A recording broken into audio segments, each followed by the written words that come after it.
Hello everyone, कैसे हैं आप सब। आज हम अपनी कहानी को आगे बढ़ाते हुए एक नई कहानी सुनेंगे और जानेंगे कि कैसे बदला लेना कभी भी सही नहीं होता है। अर्थात यदि आप किसी से बदला लेने जाते हैं तो उससे आपका भी बहुत ज़्यादा नुकसान होता है। यानी बदले के कितने नुकसान होते हैं ये इस कहानी को सुनकर पता चलता है। एक बार की बात है, एक कुआं था। उस कुएं में बहुत सारे मेढक रहते थे। उस कुएं में जितने मेढक थे उसमें से एक मेढक का नाम था गंगदत्त। गंगदत्त जो था वो अपने साथियों के द्वारा बहुत ज़्यादा सताया जाता था। कुछ थे उसमें से, कुछ उसके साथी ऐसे थे जो इस गंगदत्त को बहुत ज़्यादा परेशान करते थे और उनसे परेशान होकर वह कुएं से बाहर आता है रहंड की मदद से। रहंड मतलब कुएं में लगा हुआ एक ऐसा जो झूला जैसा होता है जिसमें से पानी बाहर खेतों के लिए बहाया जाता है, उसको रहंड कहते हैं। उसमें से होकर के उसमें बैठ जाता है वो और बैठ करके उसमें से बाहर आता है। बाहर आकर वो देखता है कि कुएं के जस्ट थोड़े से दूर पर एक सांप का बिल होता है और सांप अपने बिल में अंदर जाते रहता है। तो तभी वो एक उसके दिमाग में एक विचार कौंता है कि क्यों ना जिस मेढकों ने या जिन साथियों ने मुझे परेशान किया है उन सब से मैं बदला लूँ, क्योंकि वो मेरी इज्जत नहीं करते हैं और उनसे जब तक मैं बदला नहीं लूँगा मुझे शांति नहीं मिलेगी। ऐसा सोचकर वह सोचता है कि मुझे सांप से दोस्ती करनी चाहिए और वह सांप के पास जाता है। सांप को आवाज़ देकर बुलाता है। सांप चौंक जाता है कि एक मेढक मुझे कैसे बुला सकता है, लेकिन फिर से मेढक की आवाज़ आती है और फिर सांप बाहर जाकर देखता है तो उससे पूछता है कि तुम कौन हो और तुम क्यों बुला रहे हो मुझे। तुम्हारी और हमारी तो बहुत पुरानी दुश्मनी है, फिर तुम क्यों मुझे बुला रहे हो। तो फिर मेढक कहता है उससे, यानी गंगदत्त कहता है उससे कि मुझे तुम्हारी सहायता की ज़रूरत है। यदि तुमने मेरी सहायता की तो मैं तुम्हें पेट भर भोजन कराऊंगा। तो सांप सोचता है कि ये कैसे मुझे पेट भर करा सकता है भोजन, और इससे मेरी कौन सी सहायता की आवश्यकता पड़ गई है और मैं इसकी क्या सहायता कर सकता हूँ।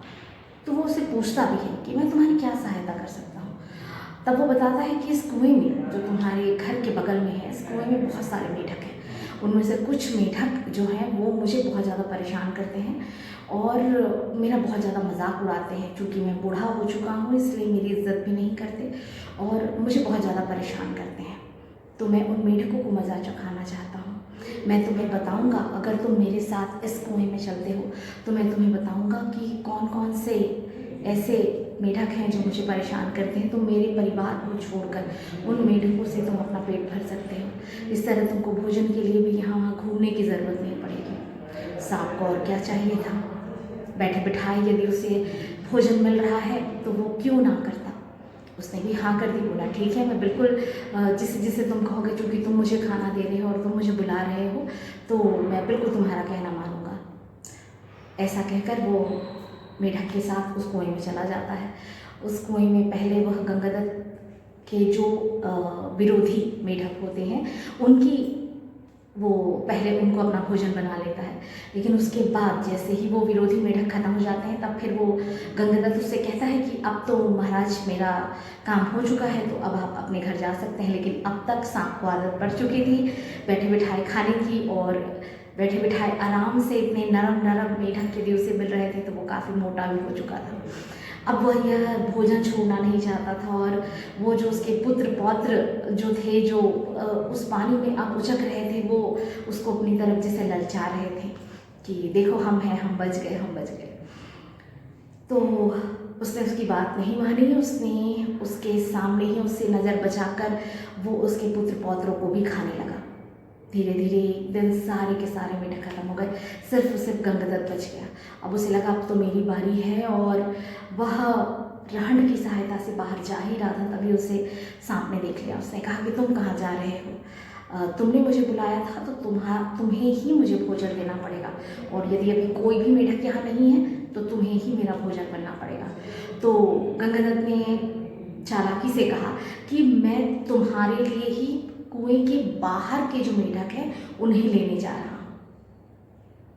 ऐसा कहकर वह रहंट की सहायता से बाहर निकल गया और फिर कभी वापस नहीं आया। लेकिन उसने जीवन में एक सबक सीख लिया कि यदि आप बदला लेते हैं तो उससे आपका भी बहुत बड़ा नुकसान होता है।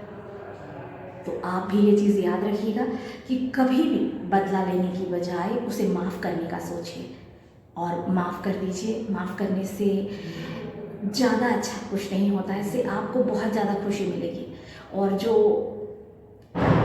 अंदर की खुशी होती है उसकी बात ही क्या। और माफ़ करने के बाद तो जो आपको एहसास होगा या जो आपको अनुभव होगा वो एक अलग ही होता है। तो आशा है आपको ये कहानी भी पसंद आई होगी। तो आगे भी हम मिलते रहेंगे इसी तरह की और बहुत सारी कहानियों के साथ में। अगर आपको ये कहानी पसंद आती है तो लाइक करें, शेयर करें। Thank you.